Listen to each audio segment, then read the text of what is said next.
खेती करते करते भगवान मिल गए।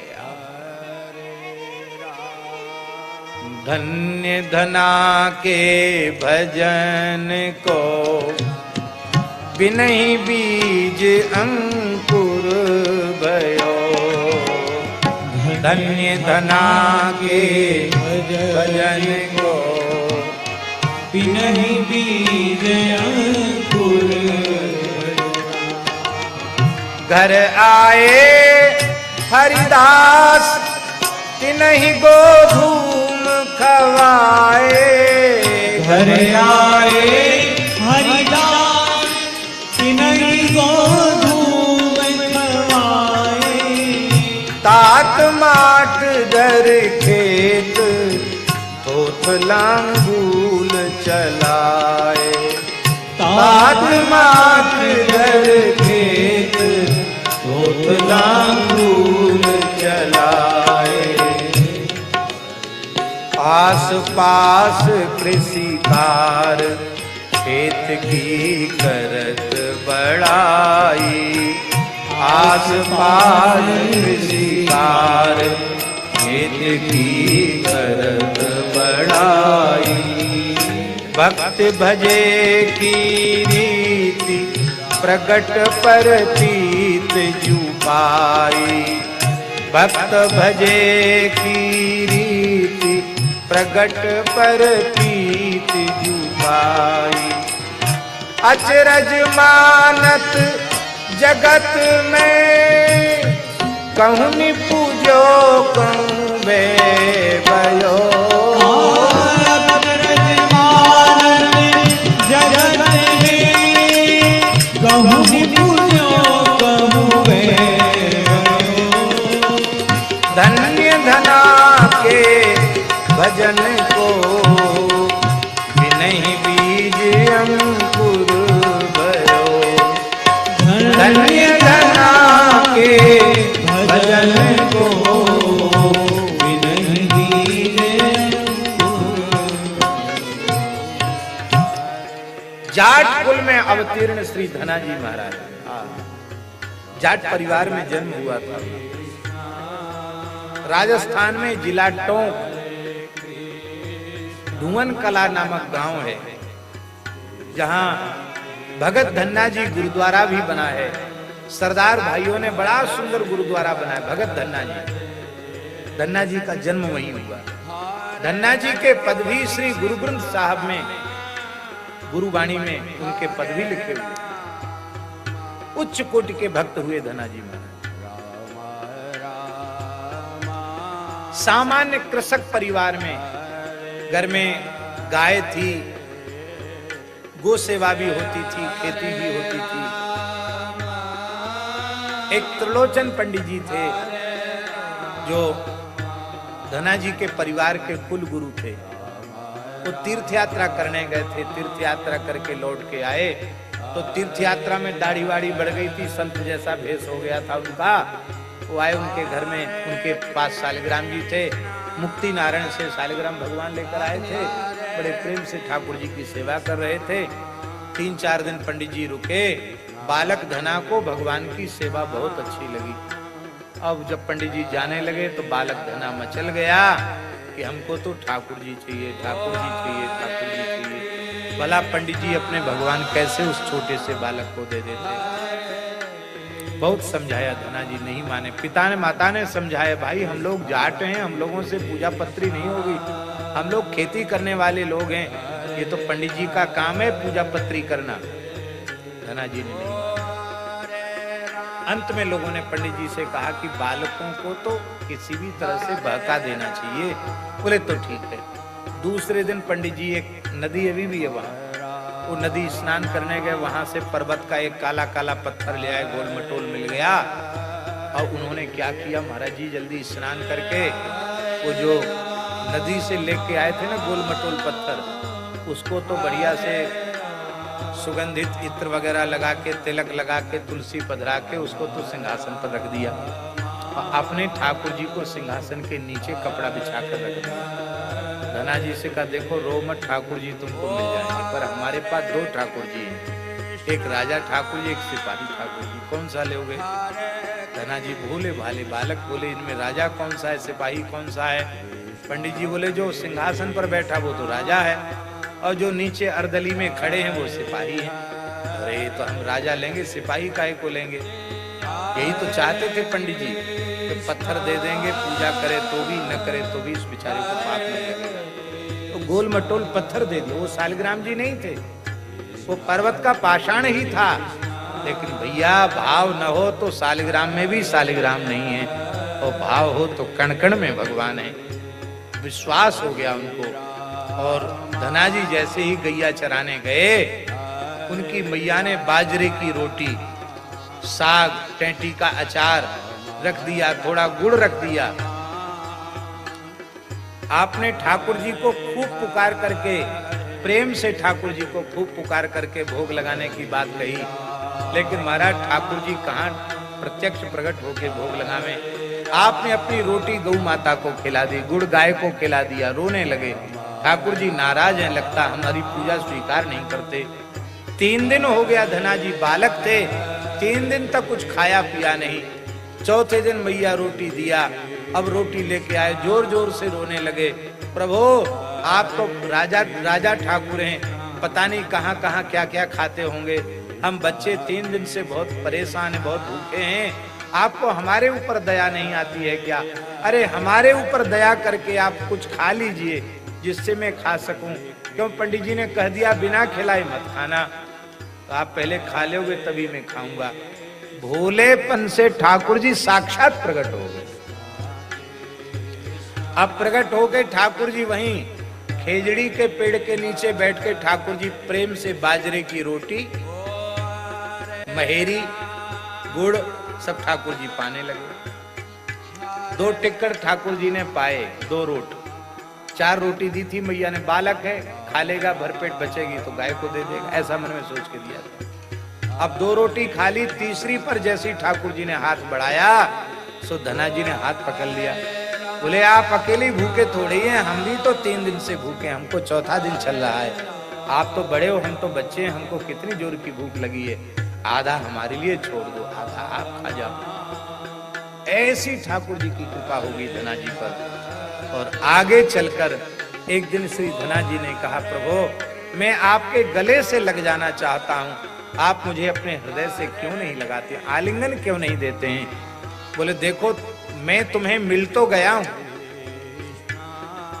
धना जी की गैया चराते थे भगवान, कलयुग की घटना है।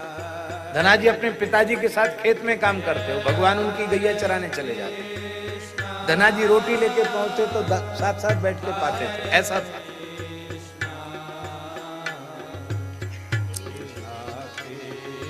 या तो द्वापर में भगवान ने गैया चराई, या धना जी ने ठाकुर जी से गैया चरवाई। धना जी की गैया ठाकुर जी ने चराई।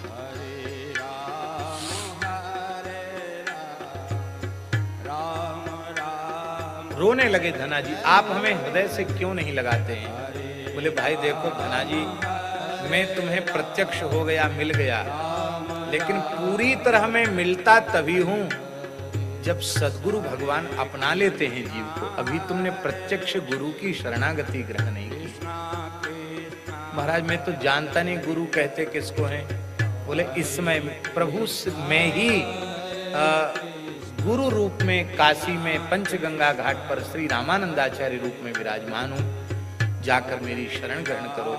धना जी जैसे ही पहुंचे हैं, स्वामी जी ने शिष्य बनाया है श्री रामानंदाचार्य जी ने, और शिष्य बना के कहा कि अब तुम घर चले जाओ। बोले महाराज हम तो अब लौट के घर जाना नहीं चाहते, आप घर क्यों भेज रहे हैं? बोले यहाँ तुम रहकर भजन करोगे तो तुम्हारे अकेले का कल्याण होगा, और अपने घर में रहकर माता पिता के पास रहकर खेती किसानी करते हुए भजन करोगे तो न जाने कितने जीव भगवान के भजन में लग जाएंगे, कितने जीवों का को सत्संग मिल जाएगा, कितने जीवों का उद्धार तुम कर दोगे। मेरी आज्ञा है जाओ। और धना जी जैसे ही आए हैं, आज ठाकुर जी ने उनको हृदय से लगा लिया, प्रसन्न हो गए ठाकुर जी। कुछ दिन में त्रिलोचन पंडित जी आ गए। धना जी कुछ बड़े सयाने हो गए थे, 14-15 साल के हो गए थे। उन्होंने कहा कहो धना भगत ठाकुर जी कहाँ हैं? अब तो तूने बड़े सुंदर तिलक विलक लगा लिए। बोले हम चेला बन गए। किनके? बोले बताया काशी में जाके। अच्छा, बहुत अच्छी बात है। तो ठाकुर जी कहाँ हैं? लाओ हमारे ठाकुर जी, राजा ठाकुर।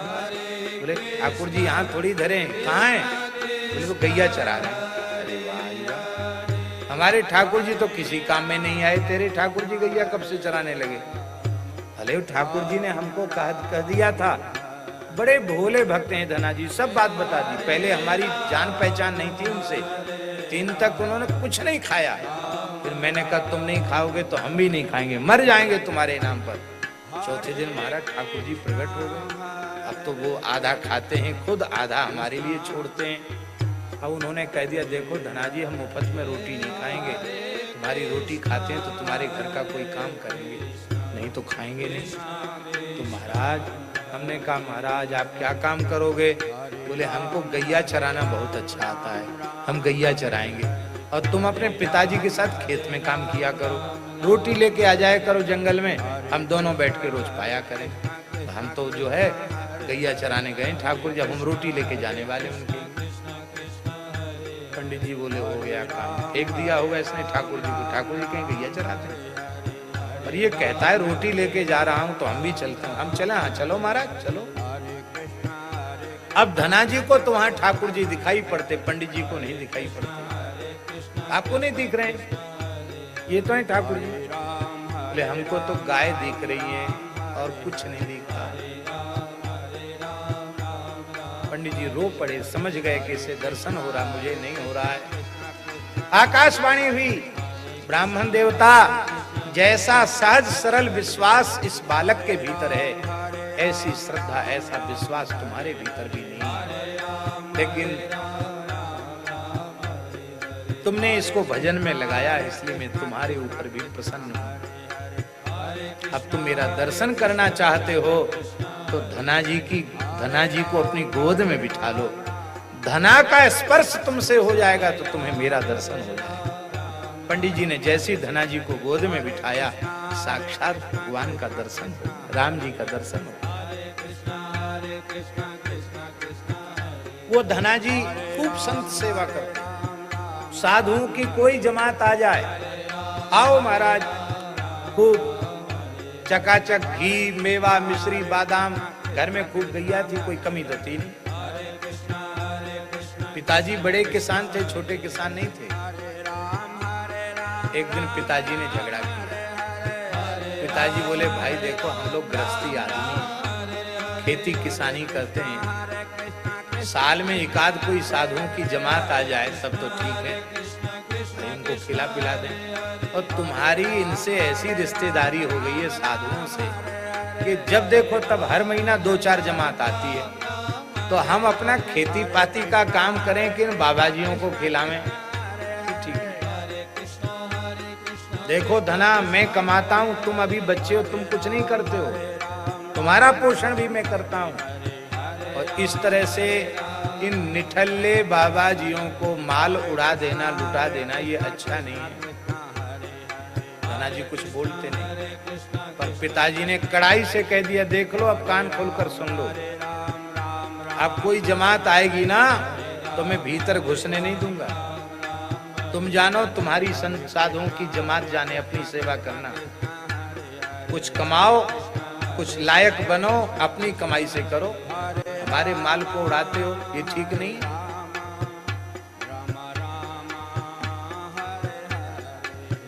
तो महाराज जी,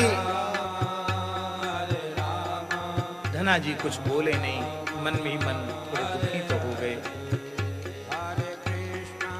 और जैसे ही पिताजी ने कहा कि क्या खड़े हो यहाँ, जाओ, खेत तैयार है,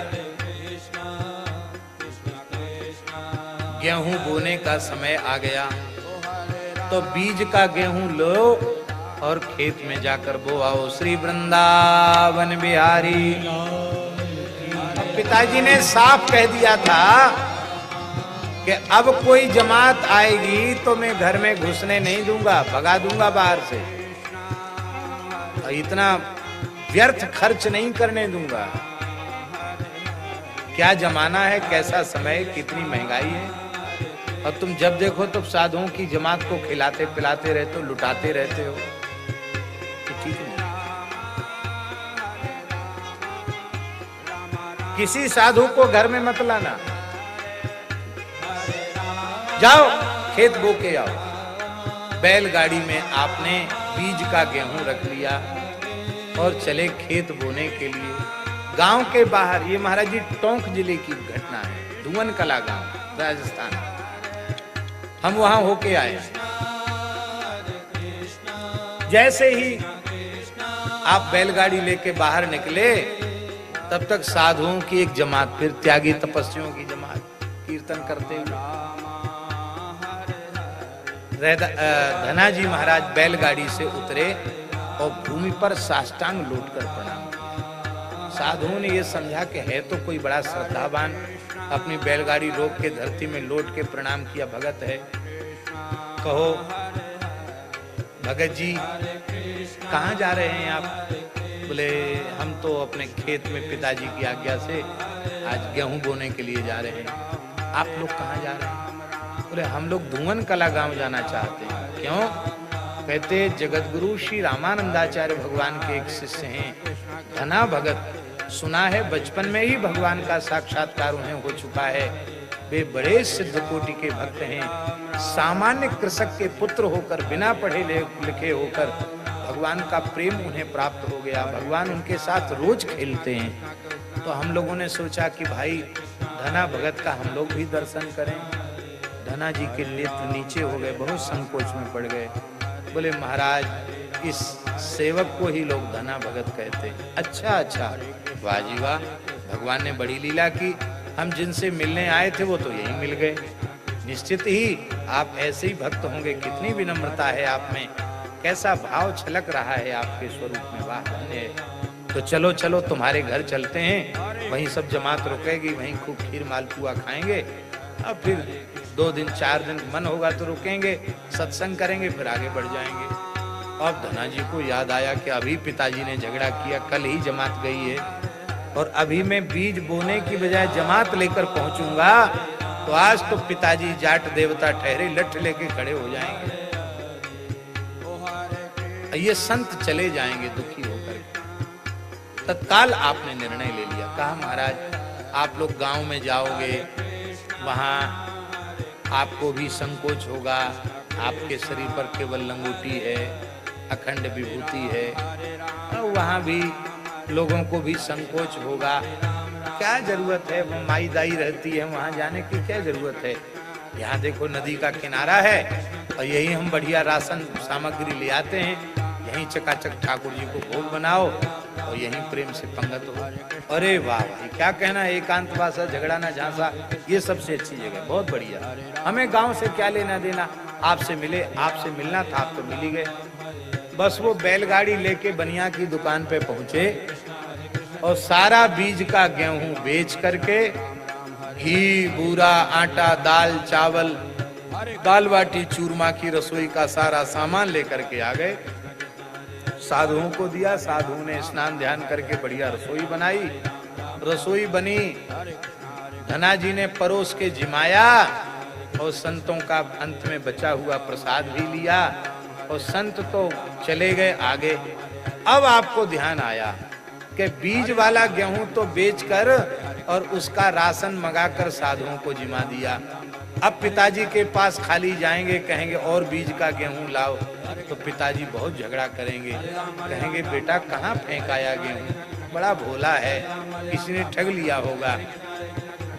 तब आपने नदी की रेत भर ली बोरियों में और खेत में हल तो चलाया, पर दूसरे लोगों को दिखाने के लिए वही रेत भर करके उसी को राम राम राम राम राम राम सीताराम सीताराम करके वही छीट दिया, जिसमें दूसरे लोग आसपास के किसान देख करके कहें कि धना जी ने अपना पूरा खेत बोया। लंबी चौड़ी खेती थी, घंटों तक धना जी बोते रहे, पूरा खेत बो दिया, सब बोरी खाली हो गई। आप प्रसन्न होकर लौट के चले आए कि हमारा खेत तो उगना नहीं है, रखाने की भी छुट्टी मिली, राम जी सबको देंगे। चले आए।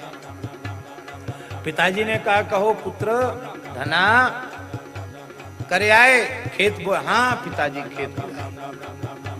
दूसरे दिन सवेरे गांव के बड़े बूढ़े लोग आए। उन्होंने कहा धना जी, काशी में तुमने दीक्षा ली तो कोई जंत्र मंत्र सीख के आए हो क्या? क्यों, क्या हुआ?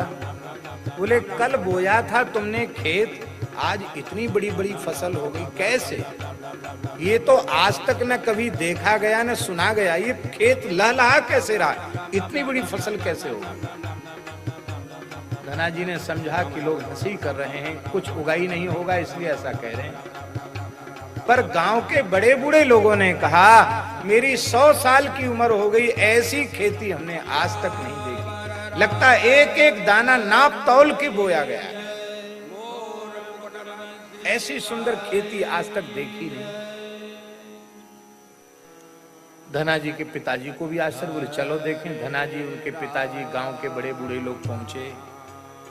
पिताजी के भी नेत्रों से आंसू बहने लगे। बोले बेटा, मैंने भी बचपन से खेती की है, मेरे बाप दादे भी खेती करते चले आए हैं, लेकिन ऐसी घटना तो न भूतो न भविष्यति, न आगे हो सकती है, न ऐसी भई है। ये क्या देख रहा हूं मैं, सही सही बात बताओ। धना जी ने रोते हुए सारी घटना सुनाई। आपने कह दिया था कि अब अपने रिश्तेदारों की व्यवस्था खुद कर लेना, और ऐसा ही हुआ। संत आ गए तो वो तो मैंने बेच दिया बनिया की दुकान पर। पिताजी, हमने बोया खेत में नहीं था। कहाँ बोया था? बोले हमने तो साधुओं के मुख में बोया था, खेत में पैदा हो गया। कहूं निपुजो कहूं बे बयो, बोया था संतों के मुख में, पैदा हो गया खेत में। भैया हाथ जोड़कर सुन लो, गाय के मुख में जो बोगे वो हजारों हजारों गुना होकर के तुम्हें मिलेगा। गाय के मुख में चारा दाना पानी बो, गऊ के मुख में, ब्राह्मण के मुख में, संत के मुख में जो दिया जाता है वो अनंत गुण होकर के मिलता है। अब तो धना जी के पिताजी रो पड़े। बोले बेटा, इच्छा तो हो रही कि मैं तुम्हारे चरणों में प्रणाम कर लूं, मेरा धन्य भाग जो तुम्हारे जैसा बेटा हुआ। बेटा अब हम टोकेंगे नहीं, अब खूब साधु बुलाओ, खूब खिलाओ। अब मुझे भी बता दो माला कैसे पकड़ी जाती है, राम राम कैसे। अब मैं राम राम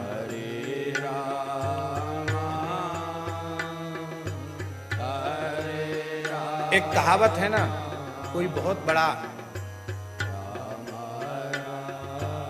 आदमी होता है, ज्यादा पैसा दिखाता है अपना खर्च करके, लोग कहते हैं बड़ा धन्ना सेठ है। क्या कहते हैं? धन्ना सेठ। और बहुत से लोग कहते हैं भैया हम धन्ना सेठ नहीं है जो हम इतना खर्च कर सकें, हम तो गरीब आदमी। तो धन्ना सेठ एक मुहावरा है, इसकी भी कथा है महाराज जी। एक बार ठाकुर जी ने परीक्षा ली धना जी की। परीक्षा ही हुई कि राजस्थान में अकाल तो चाहे जब हो ही जाता, अकाल पड़ गया। आप बड़े किसान थे, बहुत खेती थी, बहुत अन्न था आपके पास। तो ठाकुर जी ने ये देखा कि देखें धना जी क्या करते हैं, लोभ आता है इनके मन में कि नहीं। और महाराज तमाम साधु ब्राह्मण आने लगे, महाराज हमारी गैया के लिए दाना नहीं है, हमारे आश्रम के लिए अन्न नहीं है, आप सबको मुक्त हस्त देने लगे। गांव के लोग कह रहे थे बड़ा मूर्ख है, सब साधु ब्राह्मणों को ही बांट देगा तो अपने घर खाने के लिए कुछ रखेगा कि नहीं। धीरे धीरे अपना जितना अन्न का गोदाम था, बीज जो रखे हुए थे सब लुटा दिया, कुछ नहीं बचा आपके पास। पर साधु ब्राह्मण को निराश नहीं किया। अकाल पड़ रहा, ठाकुर जी आ गए संत वेश। बोले धना जी, तुम्हारी संत सेवा से इस धरती का पाप नष्ट हुआ और अब पानी तो बरसेगा। ये हमारी जमात आई ने, अब पानी बरसेगा, अकाल दूर होगा। पर ये कान खोलकर सुन लो, तुम जो है ना मूर्ख हो, समझदार नहीं हो। तुमने सारा अन्न निठल्ले बाबाजियों को खिला दिया, साधु ब्राह्मणों को खिला दिया, दे दिया उनको। अब सब किसान अपने खेत में अन्न बोएंगे, तुम क्या बोओगे? बीज का गेहूं है? बोले नहीं है। उधार मांगोगे तो उधार भी नहीं मिलेगा, क्यों? अन्न तो है ही नहीं। लोगों ने बीज छिपा के रखा है, बचा के रखा है, तो तुम क्या बोओगे?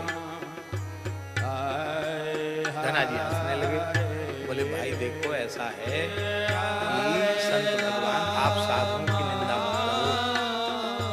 अरे भाई विश्वंभर भगवान हैं, आखिर इस अकाल की मार झेलकर भी तो हम जीवित हैं, कहीं न कहीं से तो प्रबंध हुआ।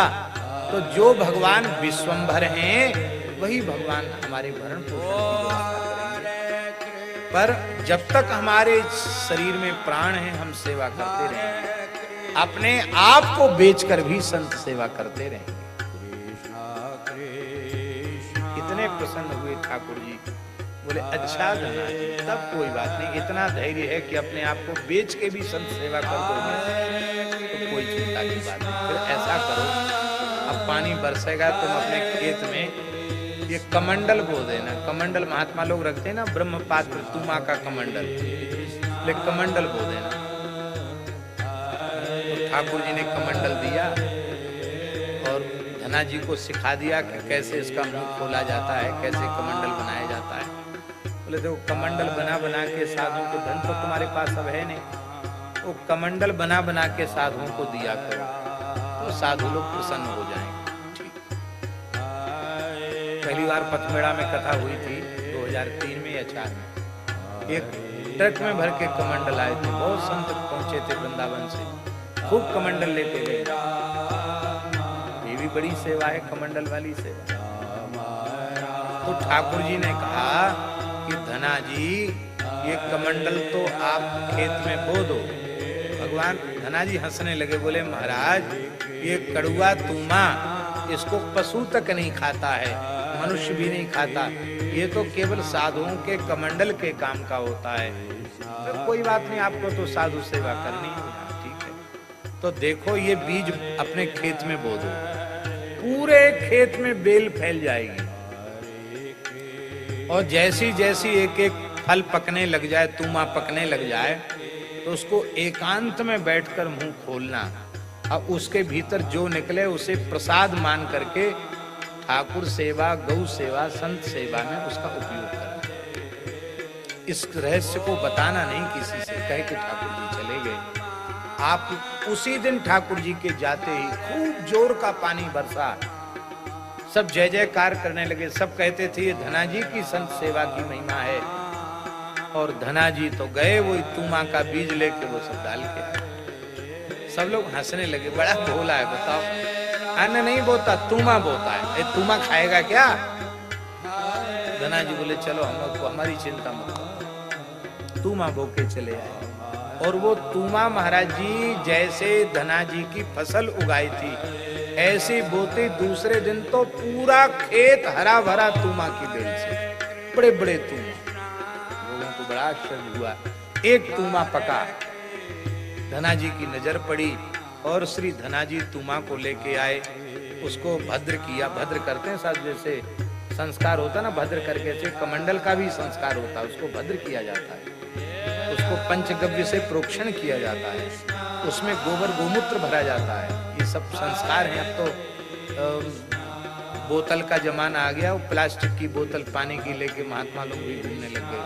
अरे भाई कमंडल जरूर रखो, जल पात्र के बिना साधु कुपात्र होता है। पुराने महात्मा लोग चलते थे तो कमंडल जरूर अपने हाथ में रखते, कमंडल जरूर चाहिए,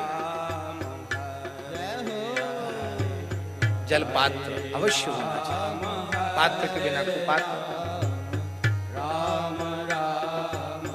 तो ये कमंडल क्या करोगे? बोले हम साधुओं को बांटेंगे। जैसे ही आए उसको भद्र करके और उसका मुंह खोला, महाराज जी उसमें हीरे मोती जवाहरात माणिक्य पुखराज बड़े कीमती कीमती महान रत्न उसमें से निकले।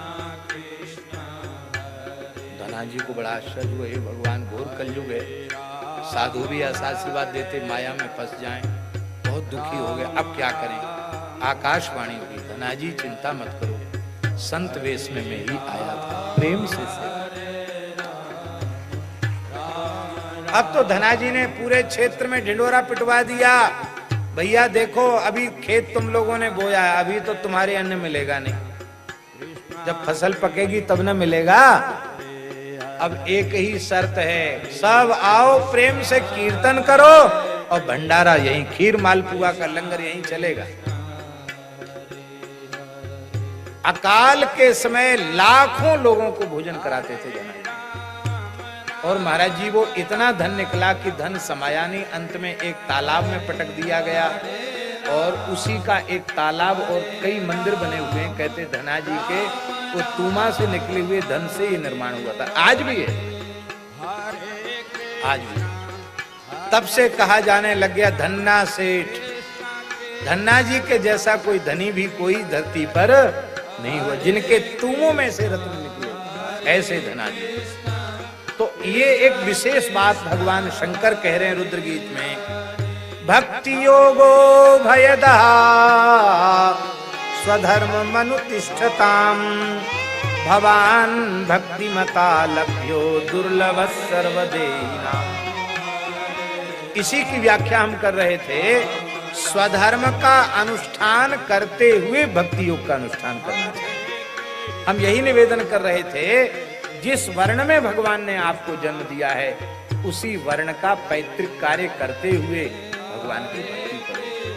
ब्राह्मण हो तो ब्राह्मणोचित कर्म करो, क्षत्रिय हो तो क्षत्रियोचित कर्म करो, वैश्य हो तो वैश्योचित कर्म करो, चतुर्थ वर्ण के हो तो अपनी परंपरा के अनुसार अपना कर्म करो।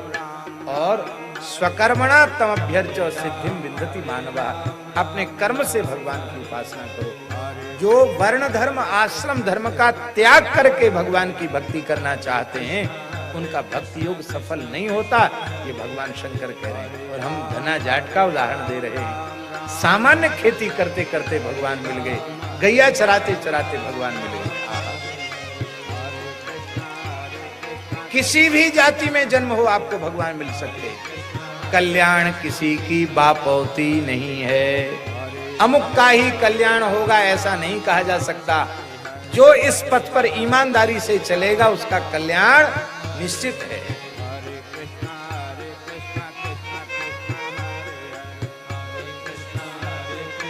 जाकी बिना बीज की खेती, कली में धन धन धन ना जाट, कली में धन धन धन ना जाट, धन धन धन ना जाट, कली धन धन धन ना जाट, जाकी बिना बीज की खेती, कली में धन धन धन ना जाट, जाकी बिना बीज की खेती, कली में धन धन धन ना जाट।